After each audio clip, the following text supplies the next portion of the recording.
সরকারি কর্মকর্তা কর্মচারীদের বহুল প্রতীক্ষিত নবম জাতীয় পে স্কেল বাস্তবায়নের কাজ এখন চূড়ান্ত পর্যায়ে। সব আইনি ও প্রশাসনিক প্রক্রিয়া ঠিকঠাক থাকলে আগামী আগস্ট মাসের মাঝামাঝি সময় নতুন বেতন কাঠামোর কাঙ্ক্ষিত গ্যাজেট প্রকাশিত হতে পারে। বাস্তবায়ন প্রক্রিয়া যেভাবেই হোক না কেন, নতুন এই বেতন কাঠামো চলতি বছরের 1 জুলাই 2026 থেকে কার্যকর হিসেবে বিবেচিত হবে।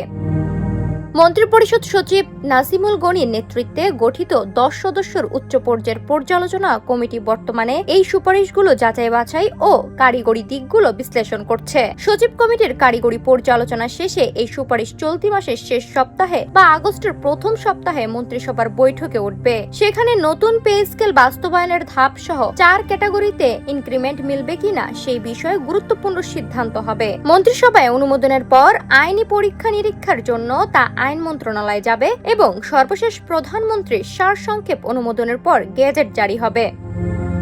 2025 সালে গঠিত জাতীয় বেতন কমিশন সরকারি কর্মচারীদের মূল বেতন 100 থেকে 140% পর্যন্ত বাড়ানোর সুপারিশ করেছিল, যেখানে সর্বনিম্ন মূল বেতন 20,000 টাকা এবং সর্বোচ্চ বেতন 1,60,000 টাকায় উন্নতি করার প্রস্তাব ছিল। তবে বর্তমান অর্থনৈতিক পরিস্থিতি ও বাজেট ঘাটতি বিবেচনা করে কমিটি একটি নতুন যুক্তিসঙ্গত খসড়া চূড়ান্ত করছে। লাখো সরকারি কর্মচারীরা দীর্ঘদিনের প্রতীক্ষার অবসান ঘটিয়ে এই নতুন পে স্কেল প্রশাসনের গতিশীলতার বৃদ্ধিতে এক দারুণ মাইলফলক হতে যাচ্ছে। ডেস্ক রিপোর্ট, সোনালী নিউজ।